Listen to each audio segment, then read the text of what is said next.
반갑습니다. 엑셀러 권현욱입니다. 엑셀에는 수많은 단축키가 있습니다. 따라서 잘만 활용하면 작업 속도와 업무 효율을 높일 수 있습니다. 오늘은 그 중에서 어떻게 지금까지 이걸 모르고 엑셀 작업을 할 수 있었을까 라고 생각할 법한 엑셀 필수 단축키 22가지를 모았습니다. 이번 강좌도 놓치지 마시기 바랍니다.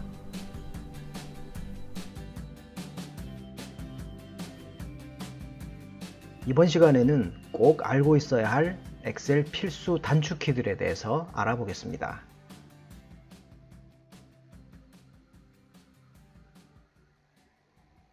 특정한 셀에 메모를 삽입하려면 셀을 선택한 다음에 Shift 키와 F2 키를 같이 누르면 됩니다. 예를 들어서 A1셀에 2020년 실적이라는 메모를 삽입한다고 하면 이런 식으로 입력을 하면 되죠. 이미 메모가 삽입되어 있는 경우라면 Shift 키와 F2 키를 누르면 메모를 편집할 수 있는 상태로 돌아갑니다. 하이퍼링크를 삽입할 때 사용하는 단축키는 Ctrl 키와 K 키입니다. 예를 들어서 Shift 1의 A1셀을 클릭하면 Shift 2의 A1셀로 이동하는 하이퍼링크를 삽입해 보겠습니다. Shift 1의 A1셀에서 Ctrl K 키를 누릅니다. 하이퍼링크 삽입 대화 상자가 나타나죠. 표시할 텍스트는 구분을 그대로 두면 되겠습니다. 그리고 연결 대상으로는 특정한 URL을 입력한다거나 아니면 현재 문서 혹은 새로운 문서를 만들고 하이퍼링크를 삽입할 수도 있습니다. 우리는 현재 문서를 선택하면 되겠죠. 그리고 이동하고자 하는 Shift 2를 선택합니다. 참조할 셀 입력은 A1셀로 이동할 것이기 때문에 A1이라고 지정을 하면 되겠습니다. 그리고 확인 버튼을 클릭하면 A1번 셀에 구분이라는 단어 밑에 밑줄이 져졌습니다. 클릭을 해보면 두 번째 있는 Shift 2의 A1셀로 이동을 하게 됩니다.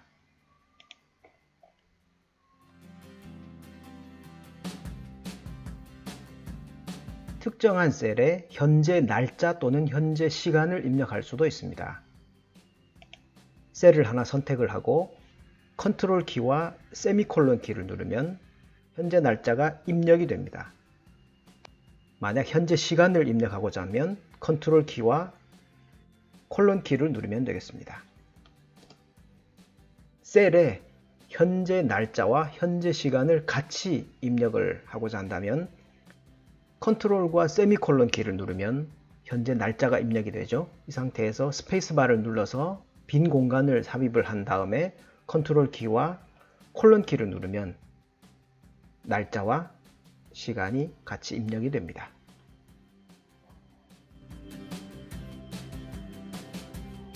선택한 셀의 행 전체를 선택하려면 셀을 선택하고 Shift 키와 스페이스바를 같이 눌러주면 됩니다. 그리고 열 전체를 선택하려면 컨트롤 키와 스페이스바를 눌러주면 됩니다. 한꺼번에 여러 개의 행이나 열 전체를 선택할 수도 있습니다. 여러 개의 행을 선택하고자 하면 범위를 이렇게 지정을 한 다음에 Shift 키와 스페이스바를 누르면 한꺼번에 여러 개의 행이 선택이 되죠. 그런가 하면 여러 개의 열을 선택을 한 다음에 컨트롤 키와 스페이스바를 누르면 이렇게 여러 개의 열이 전체적으로 선택이 됩니다.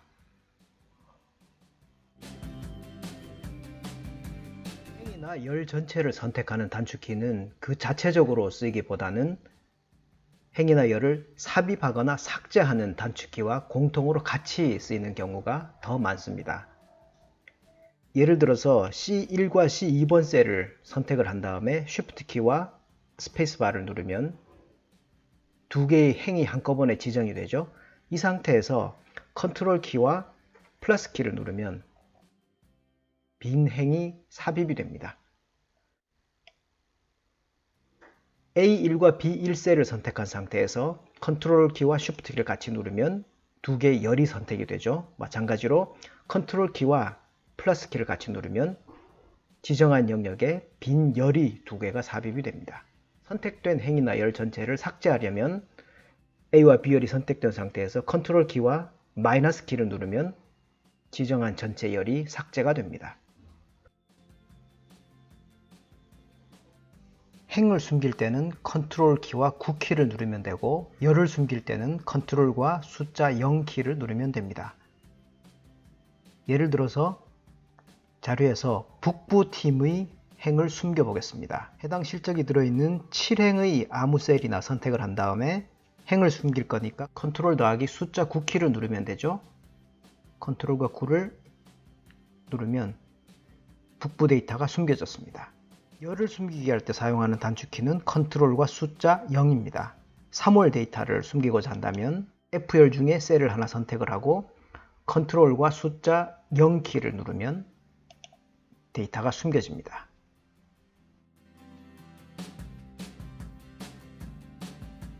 직전 작업을 반복하고자 할 때는 F4키를 이용하면 됩니다. 예를 들어서 보시는 표에서 표의 제목 부분을 이렇게 색상을 지정을 했습니다. 이 색상을 표의 가장 아래쪽에 있는 합계 부분에도 적용하고자 한다면 범위를 선택하고 직전에 회색으로 지정을 했죠. 따라서 F4키를 눌러주면 바로 직전에 했던 작업이 반복이 됩니다. 셀 배경색만 바꿀 수 있는 게 아니라 폰트를 굵게 한다거나 글꼴을 변경 혹은 글꼴 크기를 바꿔준 경우에도 마찬가지로 적용을 할 수 있습니다. 만약 직전에 했던 작업을 원래대로 되돌리고자 한다면 컨트롤 Z키를 누르면 이런 식으로 직전에 했던 작업들이 취소됩니다.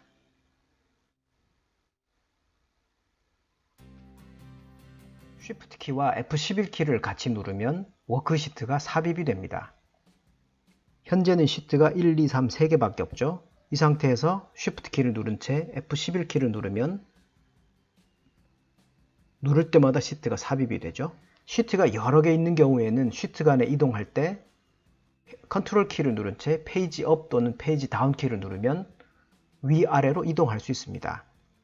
지금은 시트 15가 선택이 된 상태죠. 이 상태에서 컨트롤 키와 페이지 다운 키를 누르면 페이지 다운 키를 누를 때마다 오른쪽에 있는 시트가 선택이 됩니다.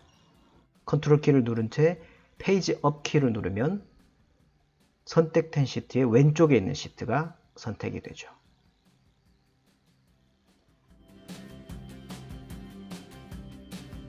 워크시트에 입력되어 있는 여러 자료 중에서 특정한 값을 찾고자 한다면 컨트롤 F키를 같이 누릅니다. 그러면 찾기 및 바꾸기 대화 상자가 나타납니다. 찾을 내용 부분에 예를 들어서 19라고 입력을 하고 다음 찾기 버튼을 누르면 현재 워크시트에서 19라는 값이 어디에 있는지를 찾아줍니다. 다음 찾기 버튼을 누를 때마다 그 다음 위치에 있는 19라는 값을 찾아줍니다. 특별하게 범위를 지정하지 않고 컨트롤 F키를 누르면 현재 시트의 전체 영역 중에서 찾아줍니다. 만약 범위를 이런 식으로 지정을 한 다음에 찾기 버튼을 누르면 현재 선택된 범위 중에서만 19라는 값을 찾아줍니다. 그렇죠? 선택 범위 밖에 있는 이 두 개의 19에 대해서는 찾아주지를 못합니다. 만약 19라는 값을 29로 바꿔주고자 한다면 컨트롤 F가 아니라 컨트롤 H키를 누르면 찾기 및 바꾸기 대화 상자가 나타납니다만 바꾸기라는 탭이 활성화가 되죠. 찾을 내용은 19로 그대로 두고 바꿀 내용을 29라고 입력을 합니다. 그리고 모두 바꾸기 버튼을 클릭을 하면 현재 시트에서 19라는 값이 모두 29로 변경이 되었습니다. 바꾸기 명령을 통해서 어떤 값을 모두 바꾼 경우에도 컨트롤 Z키를 같이 누르면 직전 작업이 취소가 됩니다.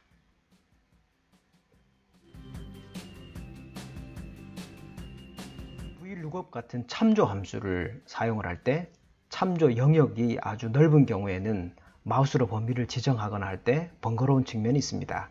이때 쉽게 범위를 지정할 수 있는 방법이 있습니다. 예를 들어 B3셀이 선택된 상태에서 컨트롤 키와 쉬프트 키를 누른 채 오른쪽 방향 키를 누르면 활성화되어 있는 셀을 중심으로 오른쪽 끝까지 범위가 선택이 됩니다. 이 상태에서 컨트롤 키와 쉬프트 키를 누른 채 아래쪽 방향 키를 누르면 이번에는 표의 아래쪽으로 끝까지 범위가 선택이 됩니다.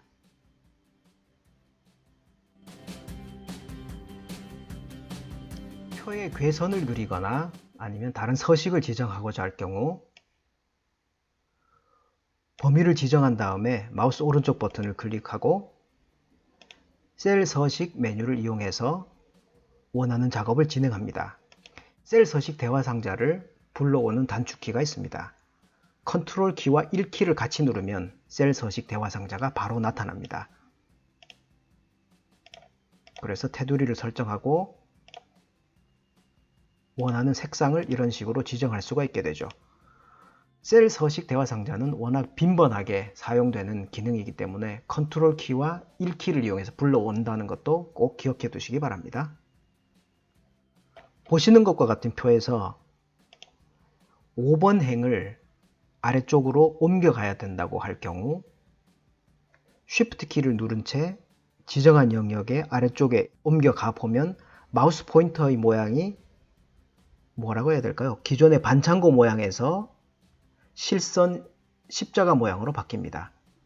이 상태에서 마우스 왼쪽 버튼을 누른 채로 이렇게 원하는 곳으로 가서 마우스 버튼에서 손을 떼면 지정한 영역이 이동이 됩니다. 열도 마찬가지입니다. 이 열을 G열로 옮겨가고자 할 경우 열 머리글을 누르거나 아니면 단축키를 이용해서 범위를 선택을 합니다. 그런 다음에 Shift 키를 누른 채 이 열의 오른쪽으로 마우스 포인터를 가져가 보면 포인터 모양이 바뀌죠. 이 상태에서 원하는 곳으로 가서 마우스 버튼에서 손을 뗍니다. 그러면 지정한 영역이 옮겨지죠. 행 전체나 열 전체뿐만 아니라 특정한 범위를 옮겨갈 수도 있습니다. 이렇게 범위를 지정한 다음에 마찬가지로 Shift 키를 누른 채 옮겨가고자 하는 방향으로 마우스 포인터를 옮겨가면 포인터 모양이 바뀌죠. 이때 마우스 왼쪽 버튼을 누르고 옮겨갈 위치로 이동한 다음에 버튼에서 손을 떼면 데이터가 쉽게 이동이 됩니다.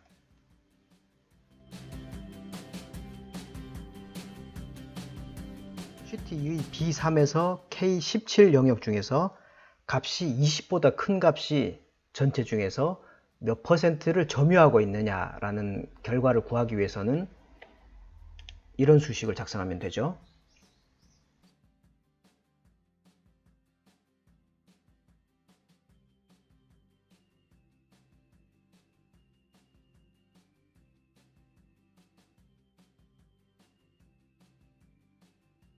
SUMIF 함수를 이용해서 지정한 범위 B3에서 K17 셀이 되죠. 이 범위에서 20 이상이기 때문에 크라이테리어, 즉 합계를 구할 기준은 크거나 같기를 20이라고 하면 되죠. 그리고 이 값을 B3에서 K17 전체 영역의 합계값에 나눠주면 결과를 구할 수가 있겠죠. 여기에서 수식이 입력된 셀을 선택하고 F2키를 누르면 편집 모드로 들어갑니다. 이 상태에서 수식의 특정한 범위를 선택을 하고 F9키를 누르면 선택된 범위에 대한 중간 계산 결과값을 보여줍니다. 배열 수식이라든가 아니면 수식이 길고 복잡한 경우에는 아주 유용하게 쓸 수 있는 기능이니까 잘 기억해 두시기 바랍니다. ESC 키를 누르거나 아니면 Ctrl Z 키를 누르면 직전 작업을 원래대로 되돌릴 수 있습니다. 끝으로 Ctrl 키와 Enter 키를 이용하면 지정한 영역에 같은 값이나 수식을 입력할 수 있습니다. 범위를 지정을 합니다. 함수 중에 rand between 이라는 함수가 있습니다. random between 이라는 말의 줄임말입니다. 이 함수는 함수 이름에서도 알 수 있듯이 지정한 두 숫자 사이의 임의의 숫자를 구해줍니다. rand between하고 괄호를 열면 두 개의 인수가 나타나죠. 바텀은 작은 값, 탑은 큰 값입니다. 예를 들어서 1과 30 사이에 임의의 난수를 발생하고자 한다면 rand between 괄호 열고 1, 30 그리고 괄호를 닫아줍니다. 이 상태에서 컨트롤 키와 엔터 키를 같이 누르면 지정했던 영역에 한꺼번에 동일한 수식이 다 입력이 됩니다. 연속되어 있는 영역뿐만 아니라 불연속 영역에 대해서도 작동을 합니다. 예를 들어서 컨트롤 키를 누른 채 범위를 지정하면 떨어져 있는 영역을 이렇게 지정을 할 수가 있죠. 이 상태에서 특정한 문자열을 입력을 한 다음에 컨트롤 키와 엔터 키를 같이 누르면 지정한 영역에 같은 값이 입력이 됩니다. 이렇게 해서 22가지 필수 단축키들에 대해서 알아보았습니다. 실무에 많이 응용해 보시기 바랍니다. 오늘 보신 정보가 도움이 되셨나요? 구독과 알람 설정을 하시면 최신 정보를 가장 빨리 보실 수 있습니다. 그리고 보시면 도움이 될 만한 정보에 링크를 걸어 두었으니까 꼭 한번 보시기 바랍니다. 감사합니다.